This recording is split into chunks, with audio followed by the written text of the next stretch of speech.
Hello students, आज के इस वीडियो में हम पढ़ते हैं lesson 1 the portrait of a lady के कुछ ऑब्जेक्टिव टाइप क्वेश्चंस जो आपके एग्जाम के लिए काफ़ी हेल्पफुल होंगे। So let's we start with the part A. In part A there are 15 optional type questions. So let's we start, and the first question is the portrait of a lady. The portrait of a lady is written by, and the four options are A. Raja Rao, B. Khushwant Singh, C. Ruskin Bond and D. Kamla Das. हाँ, so students, मुझे पता है आपने सही options पर पहले ही click कर दिया होगा, and the right option is Khushwant Singh. The second question is the chief character in the portrait of a lady is Khushwant Singh. तो जो lesson the portrait of a lady है उसका चीफ कैरेक्टर कौन है, मुख्य पात्र कौन है?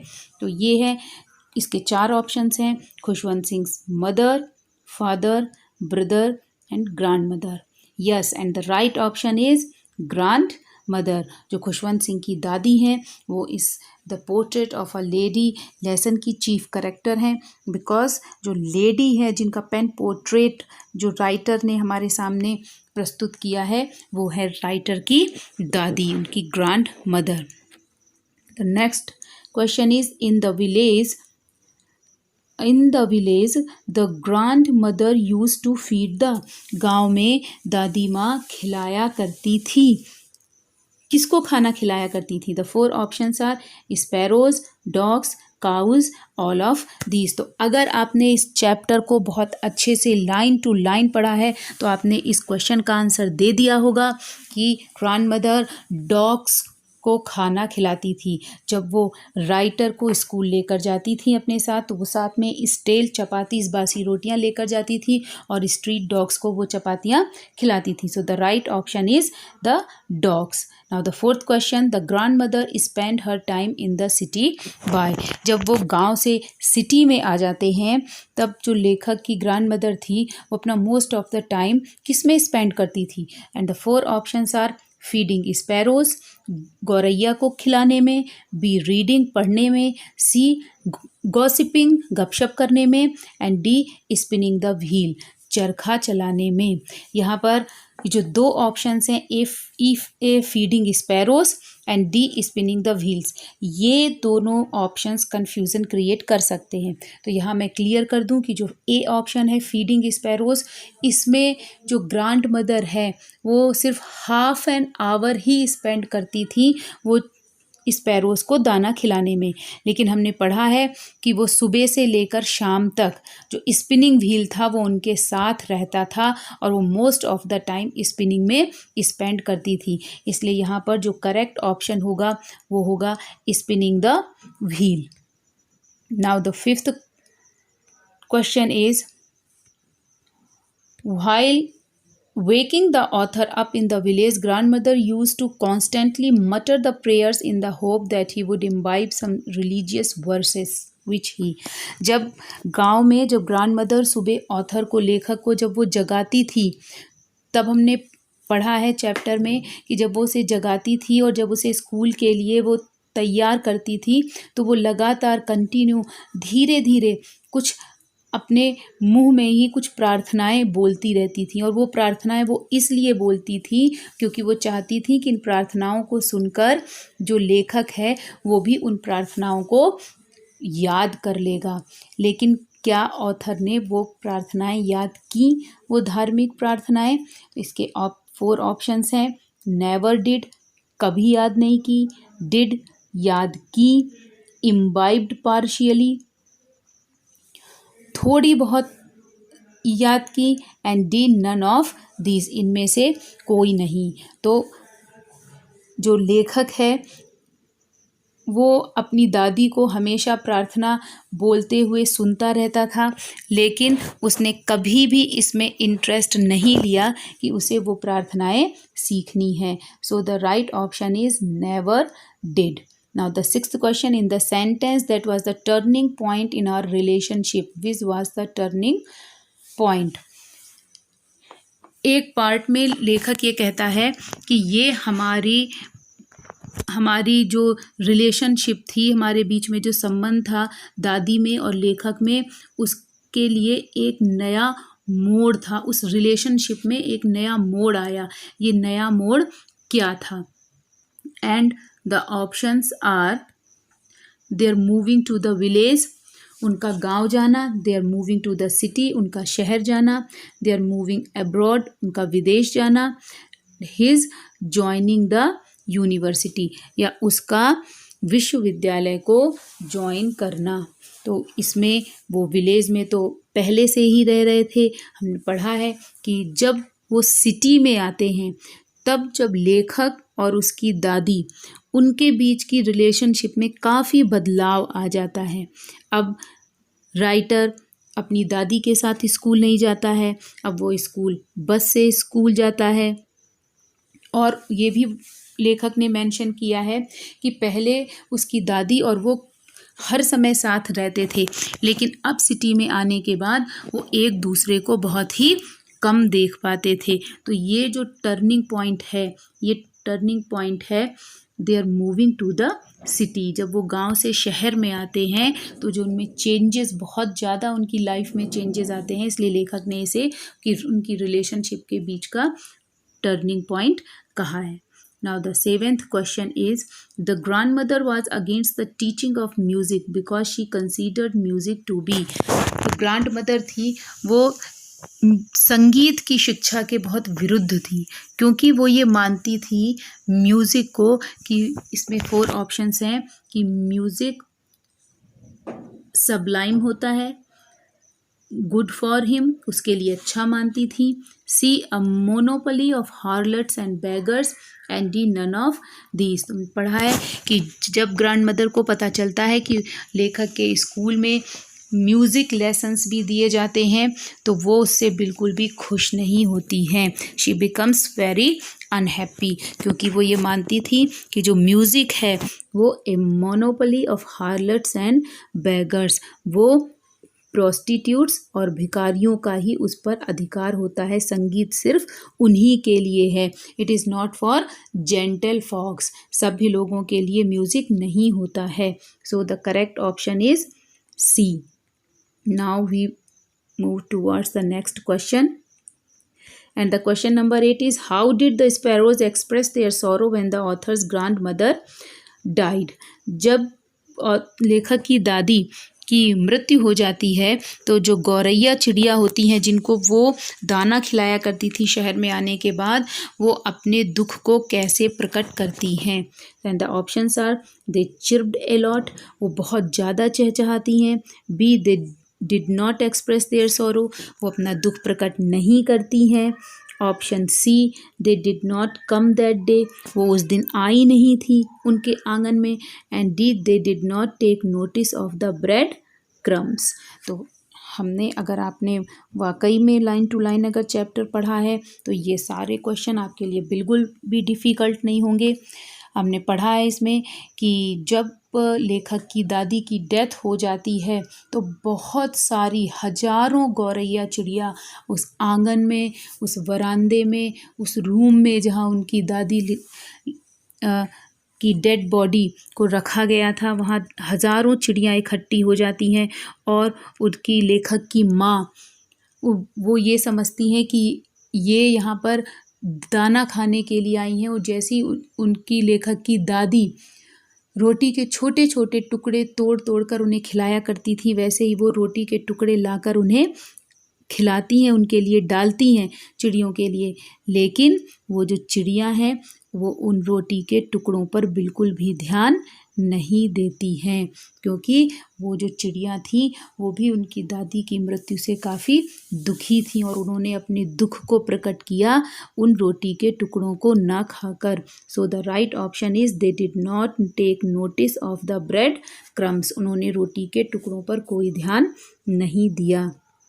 And the next question is, the happiest half hour of the grandmother in the city was. जब शहर में आने के बाद जो ग्रैंड मदर थी वो सबसे खुश, जिस आधे घंटे में वो सबसे ज़्यादा खुश रहती थी, वो हैप्पीएस्ट हाफ आवर कौन सा था? उस हैप्पीएस्ट हाफ आवर में वो क्या करती थी? And the 4 options are, spinning the wheel, वो चरखा चलाती थी, रिसाइटिंग द प्रेयर्स, वो अपनी प्रार्थनाएं बोलती थी। फीडिंग द स्पैरोज, वो गौरैया चिड़िया को दाना खिलाती थी। And D, taking the afternoon nap, या वह दोपहर में हल्की सी झपकी लेती थी। And the correct option is, मुझे पता है कि आप लोगों ने लेसन बहुत अच्छे से पढ़ा है और आपने सही ऑप्शन सिलेक्ट कर लिया होगा। Yes, it is feeding the sparrows. जब वो गौरैया चिड़िया को दाना खिलाती थी, it was her happiest half hour. And the next question is, the portrait of a lady is written in. जो पोर्ट्रेट ऑफ अ लेडी जो लेसन है, ये किस मोड में लिखा गया है, यानी इसकी जो विधा है, इसकी जो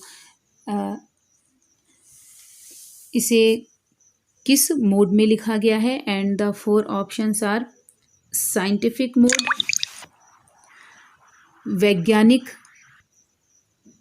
आधार पर, romantic mode, biographical mode, and the option D is none.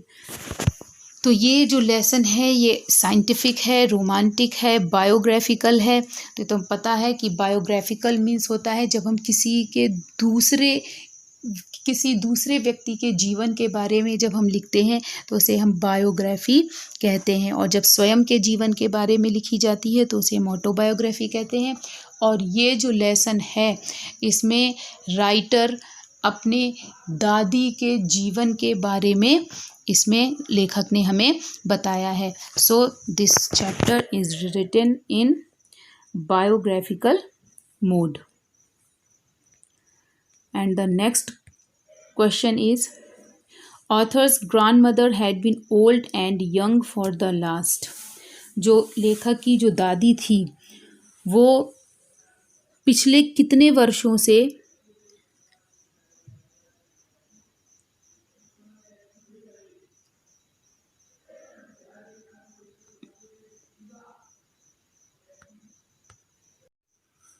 The next question is, the portrait of a lady is written in।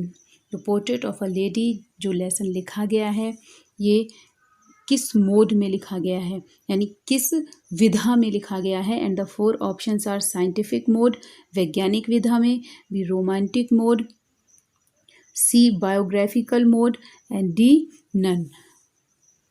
सो हमने देखा है, इस चैप्टर को हमने पढ़ा है, और बायोग्राफिकल जो मोड है, बायोग्राफी होती है जिसमें लेखक किसी दूसरे व्यक्ति के जीवन के बारे में लिखता है।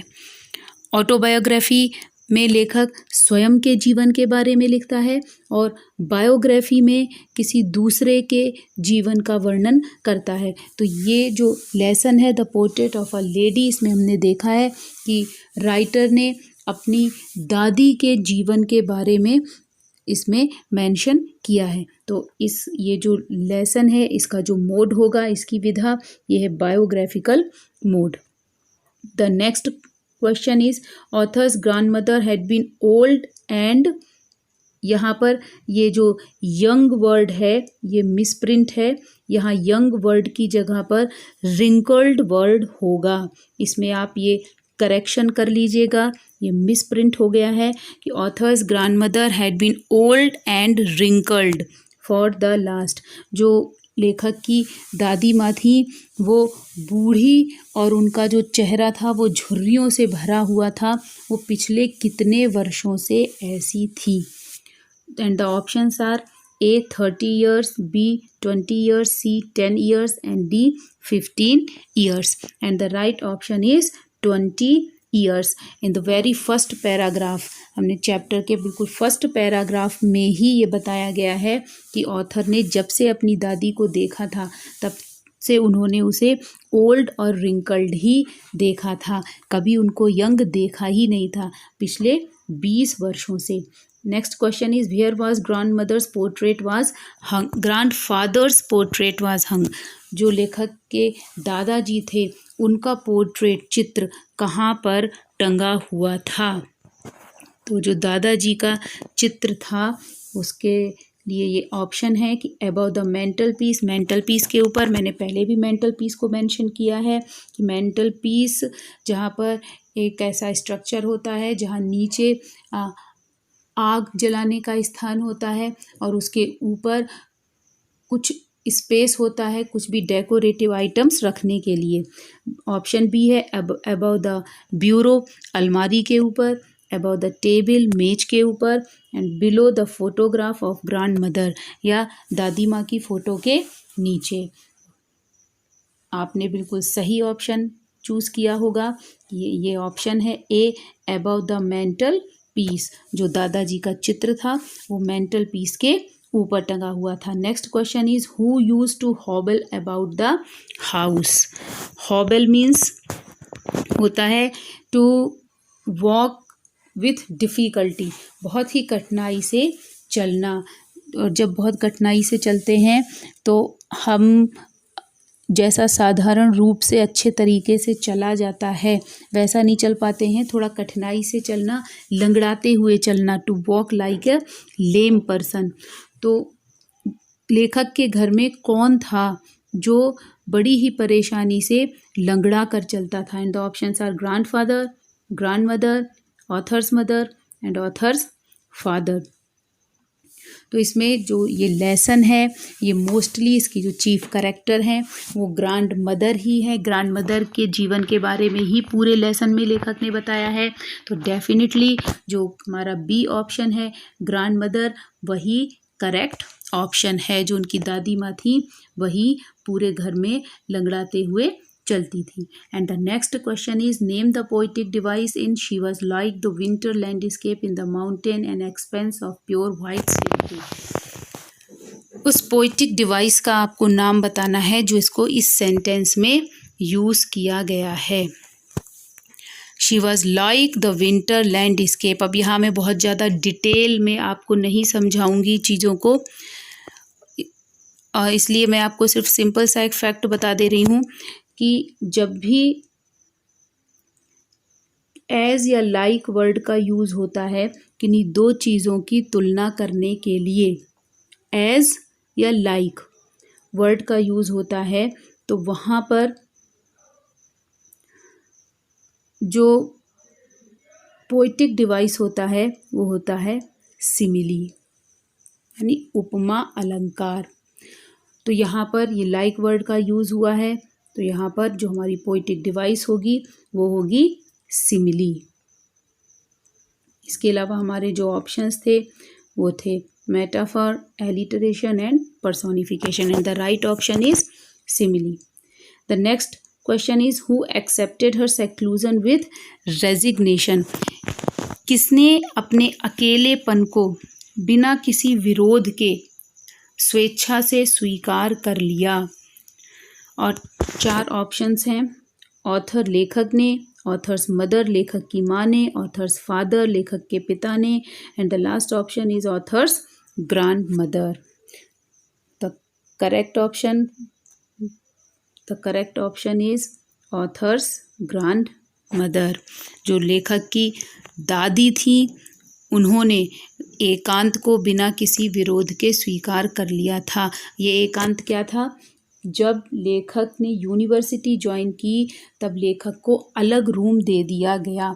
अभी तक वो अपनी दादी के साथ रूम शेयर करता था और जब उसे अलग रूम दे दिया गया तब उसकी जो दादी थी वो और अकेली हो गई। तो उन्होंने लेकिन उस अकेलेपन को बिना किसी विरोध के स्वेच्छा से स्वीकार कर लिया।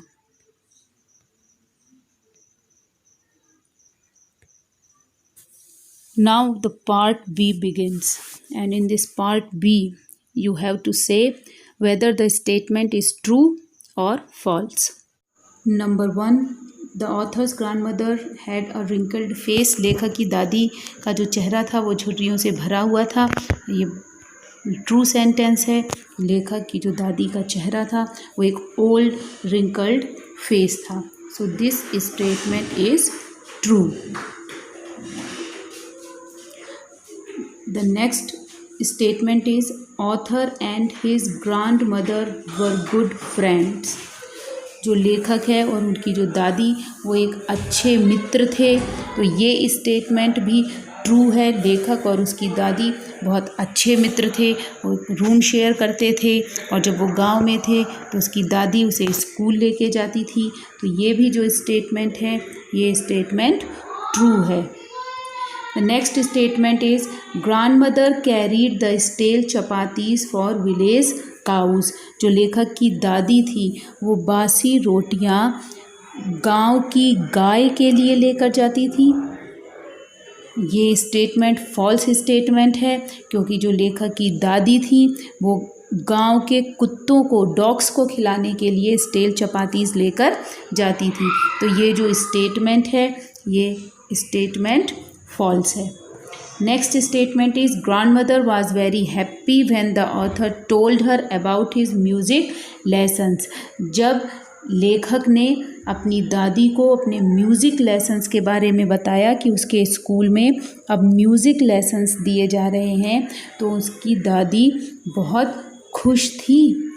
क्या इस बात को सुनकर? तो ये जो स्टेटमेंट है ये स्टेटमेंट फॉल्स है because his grandmother was very unhappy to learn that the author was given music lessons in his school. And the last statement is the author had to go to abroad for 5 years। लेखक को विदेश 5 सालों के लिए जाना था। So this statement is true। लेखक 5 साल के लिए अपनी हायर स्टडीज़ के लिए अब्रॉड गया था। The part C begins, which is fill in the blanks by choosing the correct options। So the first is Only in the afternoon she relaxed for a while to feed the। केवल दोपहर में वो आराम करती थी कुछ समय के लिए जब वो खिलाती थी, खाना खिलाती थी। तो उनकी ये जो शी है ये लेखक की दादी है, वो किसको खाना खिलाती थी दोपहर में? Options are parrots and sparrows and the correct option is sparrows. वो जब दोपहर में जब वो स्पैरोज़ को जब वो दाना खिलाती थी तब वो थोड़ा सा रिलैक्स फील करती थी। The second is it was the monopoly of blank space and not meant for gentle folk. ये एकाधिकार था। किनका एकाधिकार था? ऑप्शंस आर हार्लेट्स बेगर्स और ऑप्शन बी सिंगर्स और डांसर्स। तो यहाँ पर जो मोनोपोली की बात हो रही है ये म्यूज़िक के लिए हो रही है कि जो लेखक की दादी थी वो ये समझती थी कि जो म्यूज़िक है उस पर मोनोपोली है। किसकी मोनोपोली है? The right option is harlots and beggars, यानी प्रोस्टिट्यूट्स की और बेगर्स की। और ये उनका मानना था कि जेंटल फॉक के लिए म्यूज़िक नहीं होता है। The next is I decided to go abroad for। मैंने विदेश जाने का निश्चय किया। तो जो लेखक था वो विदेश क्यों जा रहा था? ऑप्शंस हैं A further studies and B business. तो जो लेखक था वो अपनी आगे की पढ़ाई के लिए उसने विदेश जाने का निश्चय किया था। So the correct option is further studies. The next is as years rolled by. जैसे वर्ष बीतते गए we saw blank space of each other. हमने एक दूसरे को देखा। एक दूसरे को यहाँ पर एक दूसरे से अर्थ है लेखक और उसकी दादी। तो लेखक और उसकी दादी ने एक दूसरे को, ये ऑप्शंस हैं ए मोर बी लेस, अधिक देखा या कम देखा। And the correct option is less. City में आने के बाद जैसे वर्षों बीतते गए जो लेखक था और उसकी दादी थी वो एक दूसरे को बहुत कम देख पाते थे। Next question is in the evening we went to her room with a. शाम के समय हम उनके रूम में गए with a. Options are red shroud, लाल कफन के साथ, बी क्रूड स्ट्रेचर, एक स्ट्रेचर के साथ में। तो ये पता है कि जब लेखक की दादी एक्सपायर हो गई थी, उनकी डेथ हो गई थी, तो वो लोग उनके रूम में एक क्रूड स्ट्रेचर लेकर गए थे जिस पर कि लिटा कर शव को अंतिम संस्कार के लिए लेकर जाया जाता है। So the correct option is crude stretcher. Now we move towards the part D, and the part D is match the following words with their meanings. यहाँ पर कुछ वर्ड्स दिए हैं और बी पार्ट में उसके मीनिंग्स दिए हुए हैं और हमें इन वर्ड्स को उनके करेक्ट मीनिंग के साथ में मैच करना है. And the word is fable,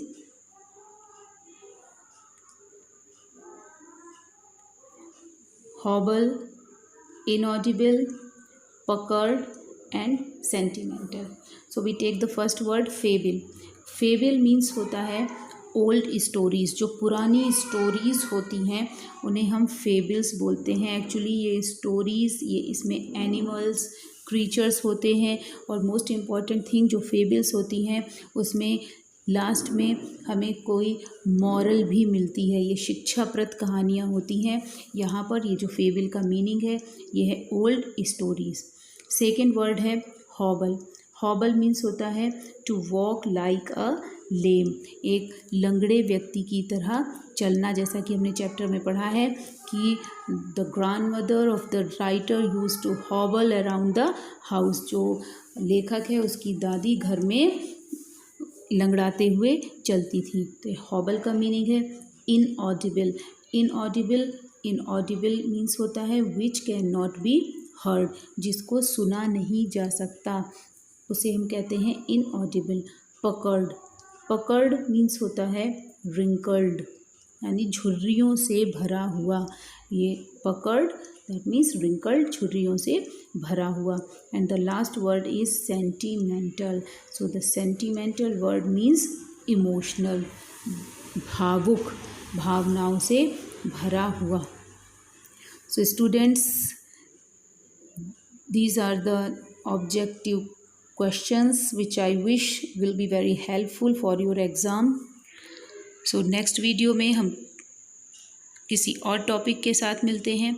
Till then, goodbye.